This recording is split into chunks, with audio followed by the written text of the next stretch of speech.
दोस्तों, आज मैं उस टॉपिक पे बात करना चाहती हूँ जहाँ पर आप बहुत बुरी तरह से फंसे होते हैं और महसूस भी करते हैं। और कहाँ फंसे होते हैं? जहाँ पे आपकी फीलिंग्स होती है और जहाँ आप अपनी भावनाओं के जाल में फंसे होते हैं और परिस्थितियाँ ऐसी बन जाती हैं कि आप ऐसे पर्सन के साथ हो जो गलतियों पे गलतियाँ कर रहा है और उसे अपनी गलतियों का एहसास भी नहीं हो रहा है और उसे अपनी गलती समझ भी नहीं आ रही है।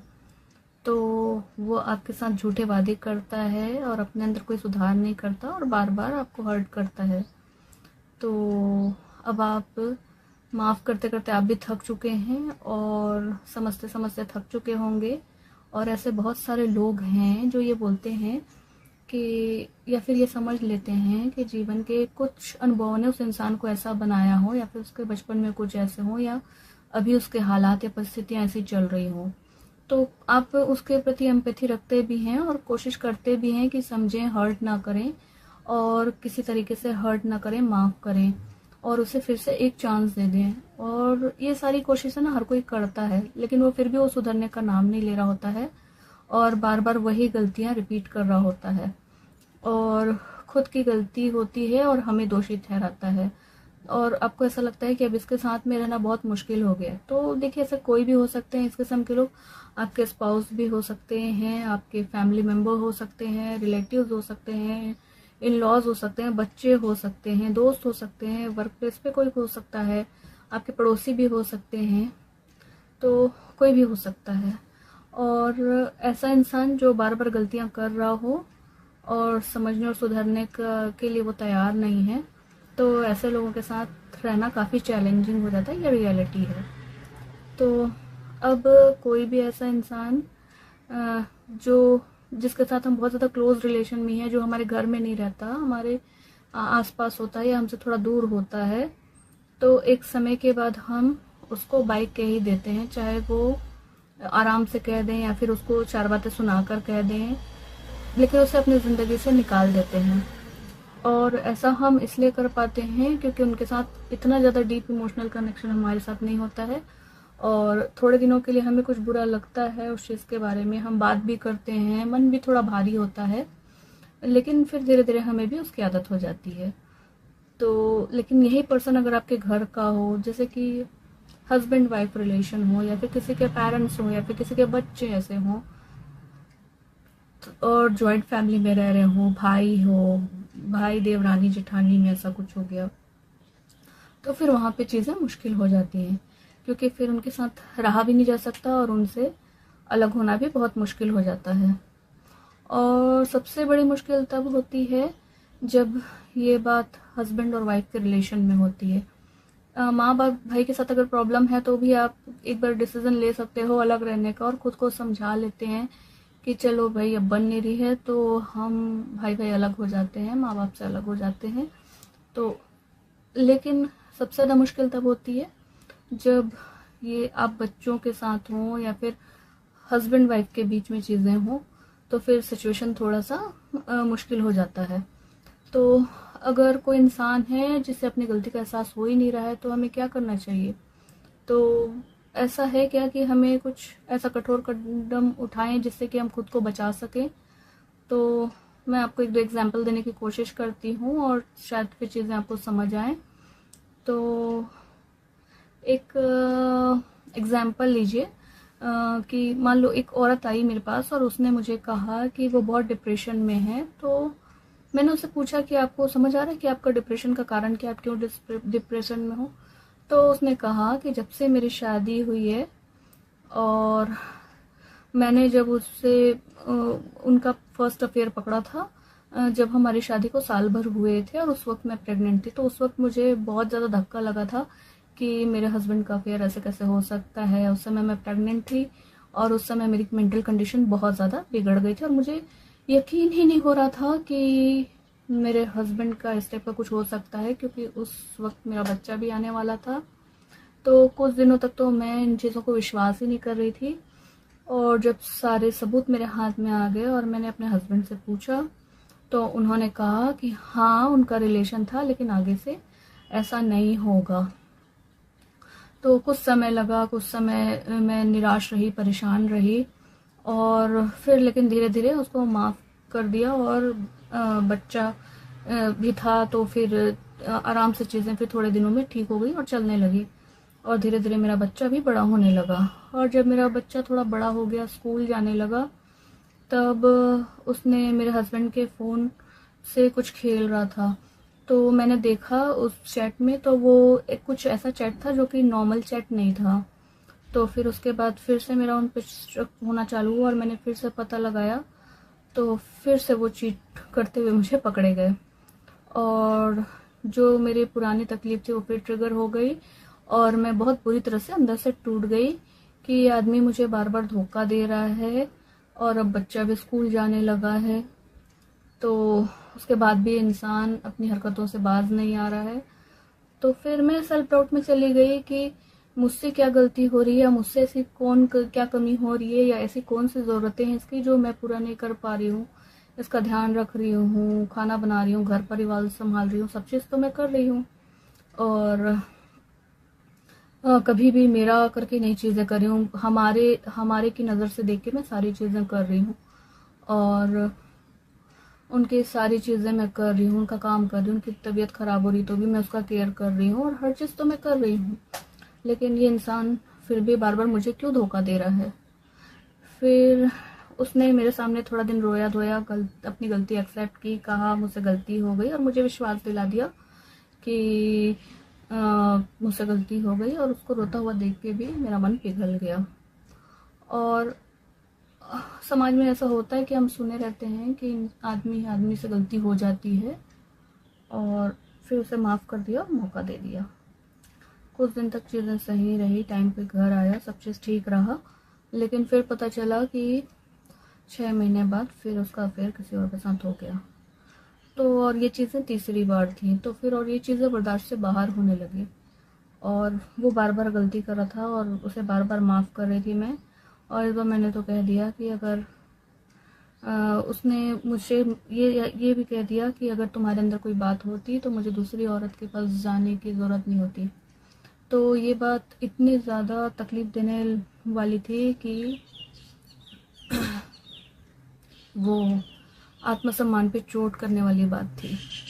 तो फिर उसके बाद कुछ समझ नहीं आ रहा था कि अब क्या करें, तो कैसे माफ़ करें, कैसे खुद को हर्ट होने से कैसे रोकूं, और ये चीज़ें मुझे समझ नहीं आ रही थी। और मेरा तो पूरा संसार बिखरता हुआ नज़र आ रहा है, क्या करूं, कैसे करूं। बच्चे बड़े हो रहे हैं, और वो भी झगड़े देख रहा है, परेशानियां देख रहा है, रोता हुआ देख रहा है, और उसे चीज़ें समझ आ रही हैं कि मम्मी पापा का झगड़ा हो रहा है। तो इन चीज़ों को कैसे संभालूं, कैसे अलाउ करूं कि वो दूसरी औरतों के साथ संबंध रखे और मेरा हस्बैंड, और चुपचाप मैं शांति से घर पे बैठी रहूं, ये पॉसिबल नहीं है। तो मैं क्या करूं।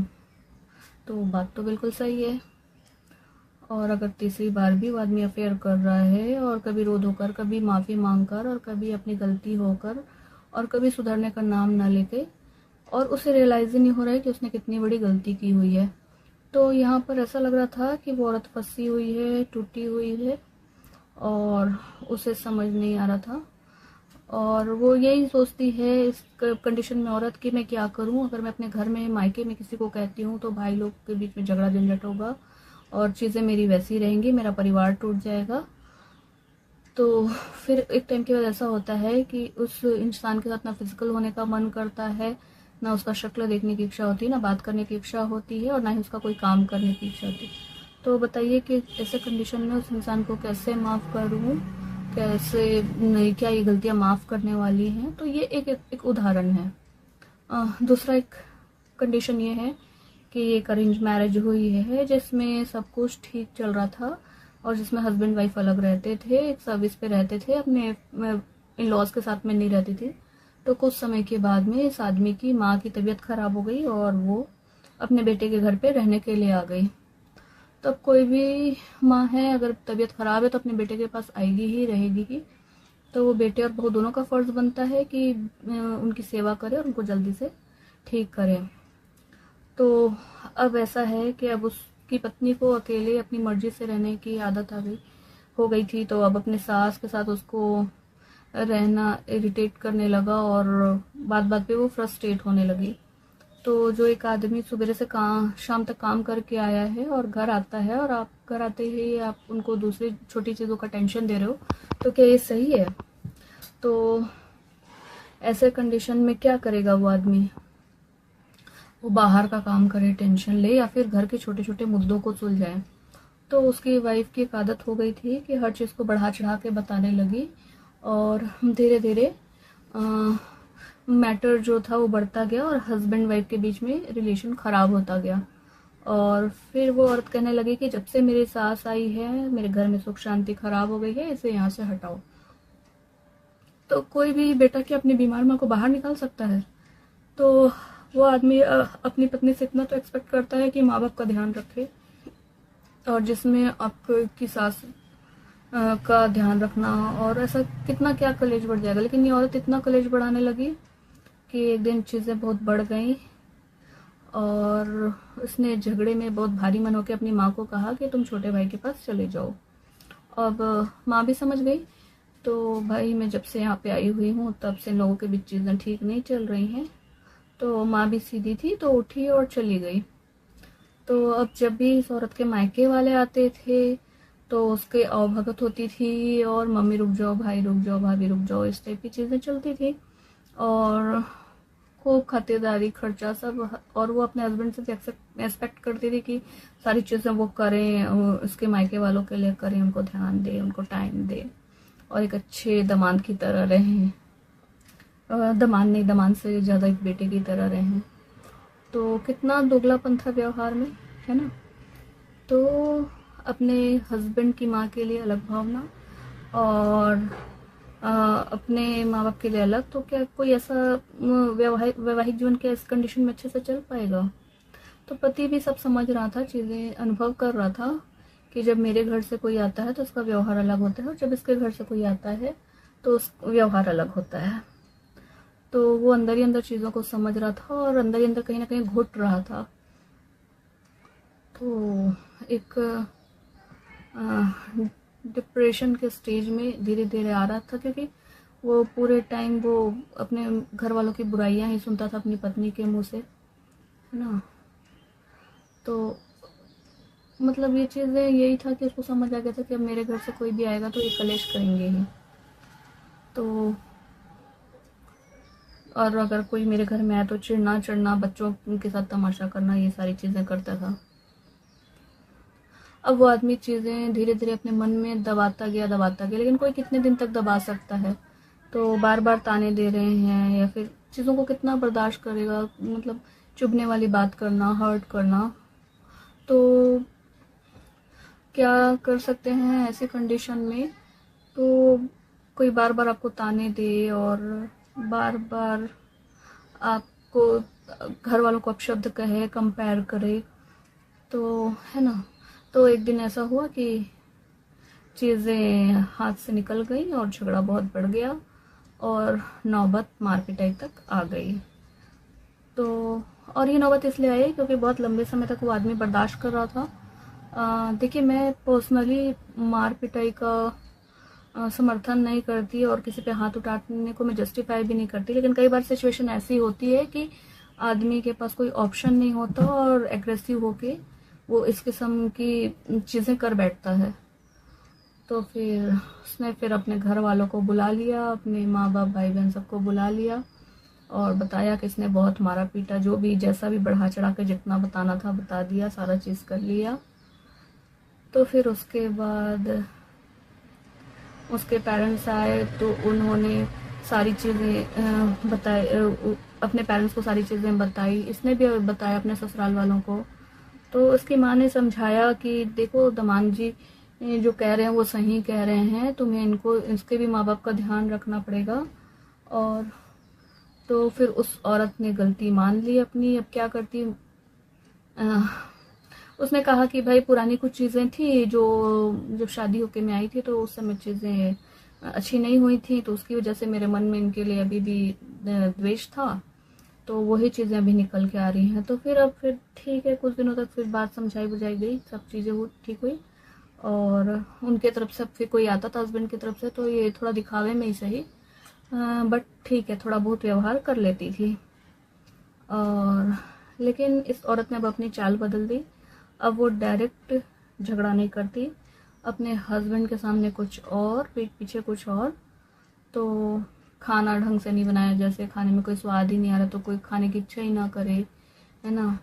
और कोई काम अगर कोई बोल रहा है तो उसे अनसुना कर दे, काम पे ध्यान ना दे।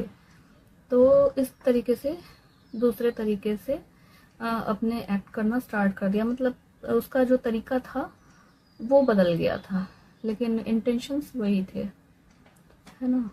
तो फिर वो इंसान बहुत बुरी तरह से हर्ट होता था और कुछ नहीं कर रहा है फिर भी बार बार हर्ट हो रहा था और उसे चीज़ें बहुत चुभती थी। तो एक टाइम के बाद ऐसा हुआ कि वो आदमी, उसे बहुत तकलीफ हुआ और वो बहुत फुट फुट के रोने लगा, लेकिन उस औरत को कोई फ़र्क नहीं पड़ा और बार बार वो गलती पे गलतियाँ किए जा रही थी। तो एक दिन ये बंदा पूरी तरह से ब्लास्ट हो गया और बोला कि अब मैं इस औरत के साथ नहीं रह सकता। और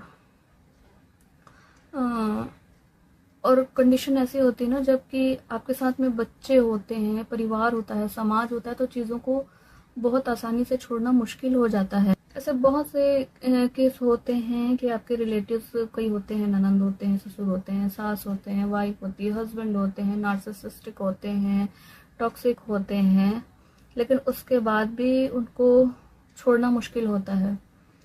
तो ऐसे बहुत सारे अलग अलग सिचुएशंस और कंडीशंस आते हैं एक मैरिड लाइफ में, लेकिन सोल्यूशन ये निकल कर आता है कि अगर रिश्तेदारी वाली बात है, जहाँ पर माँ बाप हैं, भाई बहन है, तो वहाँ तो अलग रहा जा सकता है, लेकिन जहाँ पर बात पति पत्नी और बच्चे इन्वॉल्व हों तो वहाँ पर अलग रहना मुश्किल है। तो पहले कंडीशन में तो हस्बैंड तीसरी बार भी चीटिंग कर रहा था और दूसरी बार पत्नी ही यहाँ पे सही नहीं थी।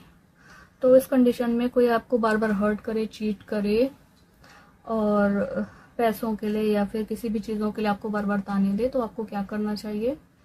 तो ऐसे में उस इंसान को एक बार दो बार आपने उसकी बात समझी और आपको वो सामने वाला रियलाइज ही नहीं कर रहा है, तो आपको उस चीज़ को नोटिस करना है। क्योंकि अगर इंसान रियलाइज कर रहा होता तो अपनी गलतियों को सुधारता, अपने व्यवहार में परिवर्तन ज़रूर लेकर आता। सोच में परिवर्तन होता है जब, तो वही व्यवहार में परिवर्तित होता है। तो अगर उसका बिहेवियर चेंज ही नहीं हो रहा है तो आप इस चीज़ को समझ जाइए कि उस पर्सन की नज़र में आपकी कोई वैल्यू नहीं है। क्योंकि जब आपकी वैल्यू नहीं रखता है और आपको दबा कर रखना चाहता है या फिर अपने हिसाब से चलाना चाहता है, तो फिर वो पर्सन आपके बात को कभी भी अहमियत नहीं देगा और आप उसकी वजह से सफोकेटेड फील कर रहे हो, उसकी वजह से अंदर ही अंदर घुट रहे हैं और बार बार इसलिए चुप हो जाते हैं कि मामला बच्चों का है, समाज का है, संस्कार है जो आपको रोक रहे हैं।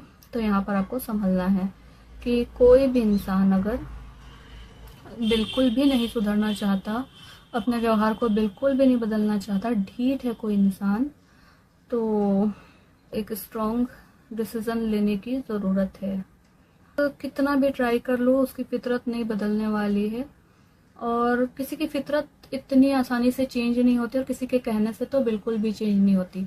और जो अपनी आदत सिर्फ वही इंसान चेंज कर सकता है जो रियलाइज़ करे, जो एक्सेप्ट करे अपनी गलतियों को। और जब इंसान बिल्कुल ऐसा हो कि जानबूझकर चीज़ों को नहीं समझने की कोशिश करता और खुद में टॉक्सिक है और धोखेबाज हो और डोमिनेट करने वाला हो, नार्सिसिस्ट टाइप का इंसान हो, तो फिर उस इंसान को आप बदल नहीं सकते और ना ही वो कभी नहीं बदला। चाहे आप कितने भी साल निकाल दो, कितने भी एफर्ट डाल दो, तो ऐसे इंसान को छोड़ना ही सही होता है। तो ऐसे कुछ भी नहीं है कि आपने एक बार शादी कर ली तो वो बस वो 7 जन्म का बंधन और ये वो, या जब तक आप जिंदा हो तब तक निभाओ, ऐसा कुछ ज़रूरी नहीं होता है। शादी एक बहुत ही पवित्र रिश्ता है जो दो इक्वल लोगों के बीच में होता है, प्यार से और सम्मान से, और चलता भी उसी से है, उसी प्यार और सम्मान से। तो अगर रिश्ते में प्यार और सम्मान होगा तो शादी चलेगी। तो तो बहुत सारे फैक्टर्स हैं, पैसे भी चाहिए, समझदारी भी चाहिए, सहनशीलता चाहिए होती है, और जो सबसे ज़्यादा ज़रूरी होती है वो एक दूसरे के लिए सम्मान। तो अगर चीटिंग होगा तो आप किसी का रेस्पेक्ट नहीं कर सकते। कोई टॉर्चर कर रहा तो आप कैसे रेस्पेक्ट करोगे? तो वो चीज़ नहीं आ पाएगी। तो यहाँ पर हमें ही समझना है, और ये समझते हुए कि लोग अलगते हैं, लोगों की नेचर अलग होते हैं, लोगों की कंडीशनिंग अलग होती है ना। तो ये सारी चीज़ों को देखना पड़ेगा। और जब बार बार आप देख रहे हैं कि सामने वाले को बदलने की जिम्मेदारी हमारी नहीं है, और सामने वाला अगर ये कारण बना के चल रहा है कि मेरी तो आदत ही ऐसी है, मेरा नेचर ही ऐसा है, नॉर्मल ऐसा ही होता है, तो ये कोई एक्सक्यूज़ नहीं होता है। तो जब किसी को रियलाइज़ हो कि वो गलती कर रहा है, तो उस गलती के रियलाइजेशन में उसके अंदर चेंज आना चाहिए। तो गलती मान ले लेकिन खुद को बदलना नहीं चाहता, तो फिर उसका कोई मायने नहीं रह जाता है। तो फिर अगर आपको बार बार किसी भी तरीके से कोई इंसान हर्ट कर रहा है, चीट कर रहा है, डैमेज कर रहा है, तो आपको खुद की इच्छाओं को दबाने की ज़रूरत नहीं है। और अगर आप दबाना चालू करेंगे तो आपको बहुत सारे साइकोलॉजिकल प्रॉब्लम्स आने लगेंगे, इंसोमेनिया होने लगेगा, डिप्रेशन में आ जाएंगे, है ना, और आप अपनी लाइफ को ख़राब करने लगोगे। तो कोई ज़रूरी नहीं है, बोलते ना इंडियन लोग हैं तो इंडियन लोग का थोड़ा सा एक अलग चलता है, तो ऐसा कोई नहीं है। शादी कैसे तोड़े ये सोचने की ज़रूरत नहीं है। रिलेशनशिप में आपको ऐसा है कि दोनों चीज़ों को ध्यान रखना पड़ेगा, रेस्पेक्ट और ट्रस्ट। और आप के लिए जो जीवन है ना बहुत अनमोल है, हर किसी के लिए। तो किसी के लिए आपको अपने जीवन को ख़राब नहीं करना है, और कोई आपको इतना सपोर्ट नहीं करता है। फैमिली में भी ऐसा नहीं होता है, सुनते हैं आपकी प्रॉब्लम्स को लेकिन सोल्यूशन किसी के पास नहीं होता। सोल्यूशन आपको खुद निकालना होता है। आदमी लोग के लिए शादी तोड़ना थोड़ा सा आसान होता है क्योंकि फाइनेंशियली इंडिपेंडेंट होते हैं। औरतों के लिए कंपैरेटिवली थोड़ा सा मुश्किल हो जाता है, बच्चे होते हैं और सोशल लाइबिलिटीज़ होती हैं। आदमियों के लिए भी ऐसा नहीं कि बर्डन नहीं होता, आदमियों के लिए भी है कि डिवोर्स अगर सोचते हैं वो, तो उनको पता है कि एलिमनी जाएगी, कोर्ट जाना पड़ेगा, ये वो बहुत सारी चीज़ें होती हैं, खर्चे एक्सपेंसेस देने पड़ेंगे, तो उनके लिए भी ये चीज़ें होती हैं। एकदम आउट ऑफ कंट्रोल हो जाता है तो उस सिचुएशन में रहने का कोई मतलब नहीं होता है। क्योंकि एक औरत भी अगर इमोशनली ख़त्म हो चुकी होती है, टूट चुकी होती है, तो अपने आप को गार्डेड रख लेती है, बहुत स्ट्रांग हो जाती है ना। और औरतों का मोस्टली बच्चों के साथ अटैचमेंट बहुत ज़्यादा होता है, और सर्वाइवल का उनको बहुत ज़्यादा टेंशन होता है। सारी चीज़ें होती हैं कि फैमिली में क्या करेगी, कहाँ जाएगी, लोग क्या कहेंगे। तो प्रॉब्लम्स दोनों में होती है, आदमी हो या औरत। हाँ, थोड़े डिफरेंसेस हो सकते हैं। तो इसलिए भी होता है कि लोग रिश्तों को झेलते रहते हैं और इससे बाहर निकलना नहीं चाहते हैं। कई लोग ऐसे होते हैं कि उन्हें खूब सारी बीमारियां घेर लेती हैं डिप्रेशन में रहते रहते, है ना। और कई लोग ऐसे भी होते हैं कि किसी और जगह पे सुकून तलाश करने की कोशिश करते हैं, एक्स्ट्रा मैरिटल अफेयर में चले जाते हैं, है ना। तो लेकिन फिर उस सिचुएशन ऐसी होती है कि उनकी परेशानियां वैसी की वैसी रहती हैं। तो चाहे आप समाज के डर से रुके हों, परिवार की वजह से रुके हों, या फिर आपने कोई अल्टरनेट ढूंढ लिया हो, लेकिन अगर आप इस किस्म के रिश्ते में हैं जहाँ पे आप बार बार हर्ट हो रहे हैं और उस इंसान को माफ़ करते करते थक चुके हैं, तो उस कंडीशन से बाहर आपको निकलना होगा, है ना। क्योंकि आप कितनी बार और कब तक माफ़ करते रहेंगे और कब तक आप चीज़ों को बर्दाश्त करेंगे, है ना। तो अगर आप जितना अपना सहन शक्ति का लेवल बढ़ाते जाएंगे, आप उतने टाइम तक उस रिश्ते में फंसे रहेंगे, है ना। उससे निकलने के लिए भी उतना और ज़्यादा टाइम लगेगा।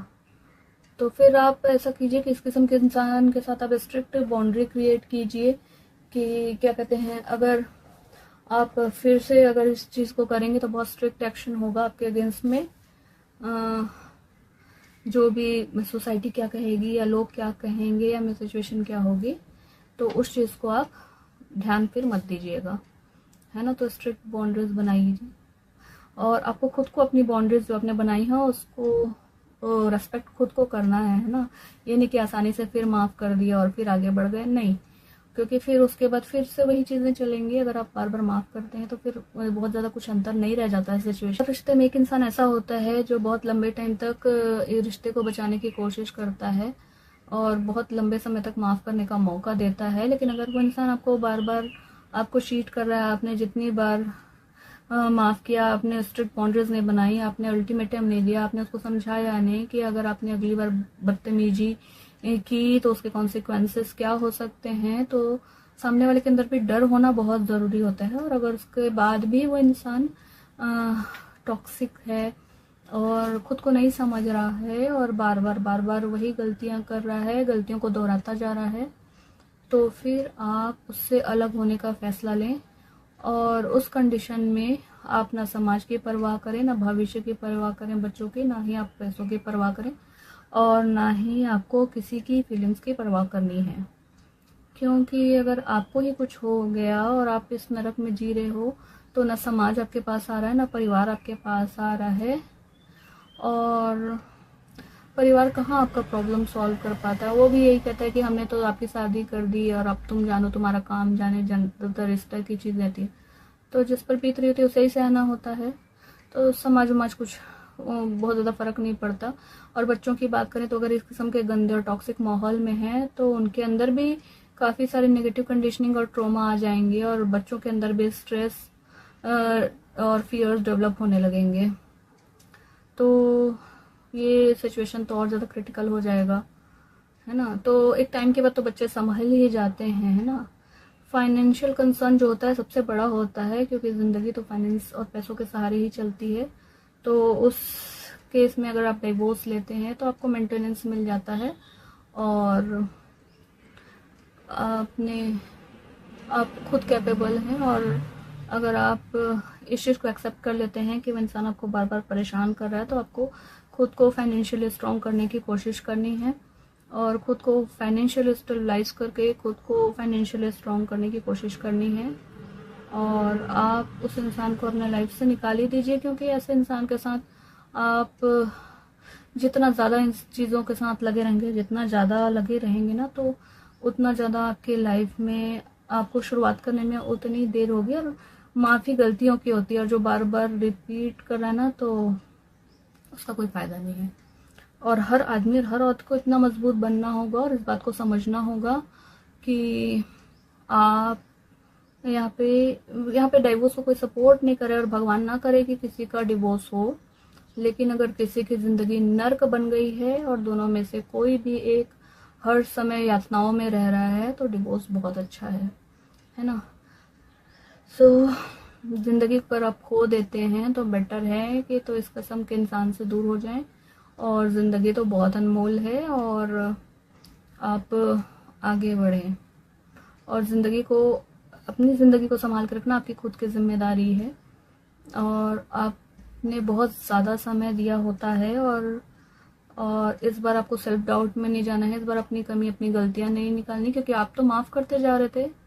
हाँ, लेकिन अगर रिश्ता आपकी गलतियों से बिगड़ा है तो इस चीज़ पर आपको ध्यान ज़रूर देना है। और अगर आपको लग रहा है कि आप ईमानदारी से और रियलिटी में आपने चीज़ों को ठीक कर रहे थे और सामने वाला ही ऐसा निकला, तो फिर किसी भी वजह से अपने आप को उसमें नर्क में रोक कर नहीं रखना है, खुद को निकालना है वहाँ से। क्योंकि सच मानिए कि आपको कोई भी बाहर नहीं निकालेगा, क्योंकि लोग बस कहते हैं कि हम साथ हैं, लेकिन एक्चुअली साथ होते नहीं हैं। तो आपको खुद से बाहर निकलना होगा।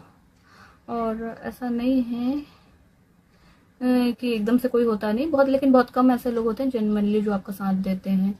लेकिन आपको डिसीज़न तो खुद से ही लेना होगा। और सारी चीज़ें होने के बाद, समझाइश और सारी चीज़ों के बाद भी आपको ही आखिरी फैसला करना होता है। तो ही आपको डिसाइड करना है कि बस अब और बर्दाश्त नहीं हो पाएगा, अब कोई माफ़ी नहीं। क्योंकि माफ़ी का मतलब ये नहीं होता है कि आप खुद को तकलीफ देते जाएं और दूसरों को माफ़ करते जाएं कि उसके कर्मों की सजा उसको मिलेगी, अभी नहीं मिलेगी तो अगले जन्म में किसी में मिलेगी, या फिर मेरे ही कोई पुराने पाप हैं, या फिर चलो मेरा ही दिल बड़ा है मैं माफ़ कर दूं। कोई बात नहीं, लोगों से गलतियां हो जाती हैं। ये सब चीज़ें नहीं है ना, क्योंकि ये सारी चीज़ें आपको आपके जीवन की खुशियों से दूर करती है। तो इतनी ज़्यादा समझदारी भी किसी काम की नहीं होती है। और आप आराम से रहो, प्यार से रहो और अलग होने का मतलब झगड़ा करना नहीं होता है, म्यूचुअली भी आप अलग हो सकते हो। और कई बार ऐसा भी होता है कि सामने वाला छोड़ता भी नहीं है आपको, तो ऐसे कंडीशन में आपको जिंदा लाश बना के रख देता है, वो आप साथ में आप उसके रह नहीं सकते और आप छोड़ देते। और कई बार ऐसा होता है कि सामने वाला खुद जानता है कि वो बहुत बड़ा टॉक्सिक है, वो आपको आज़ाद भी नहीं करता, डिवोर्स भी नहीं देता। तो डिवोर्स नहीं ले सकते तो सेपरेट हो जाओ, अलग रहने लगो। और अगर आप खुद को सेपरेट कर लोगे और खुद से उसे प्रोटेक्ट करने के लिए खुद को, तो फिर बस उसके साथ मत रहो। क्योंकि अगर आपने अपने लेवल से उस रिश्ते में बेस्ट कर दिया है और आपको कुर्बानी नहीं देनी है, क्योंकि आप भी अपनी ज़िंदगी देने के लिए और अपने कर्म करने के लिए इस दुनिया में आए हो, कुर्बानी देने के लिए तो नहीं आए हो ना। तो एक बात ध्यान रखना कि खुद के साथ ईमानदार होना सबसे ज़्यादा ज़रूरी होता है। और अगर आप ईमानदारी से अपने अंदर पूरी तरह झांक लिया है और उसके बाद भी आपकी बर्दाश्त की सारी सीमाएं पार हो चुकी हों, तो फिर आप सेल्फ डाउट मत करिए और खुद के लिए आपको स्टेप लेना है। क्योंकि सेल्फ डिफेंस, सेल्फ रिस्पेक्ट के लिए आप कदम उठाएंगे तो ये चीज़ें सही हो जाएंगी, और इसके लिए आपको खुद ही मजबूत कदम उठाना होगा। तो दोस्तों, मुझे लगता है कि आप लोगों को बहुत अच्छे से समझ आ गया होगा कि अपने आप को आत्मनिर्भर बनाना बहुत ज़रूरी है, और फाइनेंशियली इंडिपेंडेंट बनाना बहुत ज़रूरी है, और इमोशनली स्ट्रांग बनाना तो बहुत ज़रूरी है बस। और अपने लाइफ के डिसीजन सोच समझ के लेने हैं और खुद लेने हैं, और अपने आप को इस नर्क जैसे सिचुएशन से बाहर निकालने की जिम्मेदारी आपकी है। और आपको ये याद होना चाहिए कि आप बहुत अच्छे हो, और इसलिए भगवान आपने लोगों को बार बार मौका दिया माफ़ करने के लिए, लेकिन आपको अच्छाई के उस पर कुर्बानी भी नहीं देनी है, खुद का ध्यान रखना है। और मैं हूँ सीमा, और इस वीडियो को और लोगों के साथ शेयर कीजिए। बहुत लोग सफ़र कर रहे हैं, तो हो सकता है कि आपके एक शेयर से लोगों को हिम्मत मिले, और फ्यूल एंड फ्लाइट पर इसी तरह से जुड़े रहिए। तो क्योंकि यहाँ पर आपको बहुत सारे डिफरेंट थॉट प्रोसेस मिलते हैं जिससे आपको ज़रूर मदद मिलेगी। और अगर अभी तक आपने सब्सक्राइब नहीं किया है तो सब्सक्राइब कर लीजिए, और अगर आपको वीडियो पसंद आता है तो लाइक कीजिए, और मिलते हैं नेक्स्ट वीडियो में।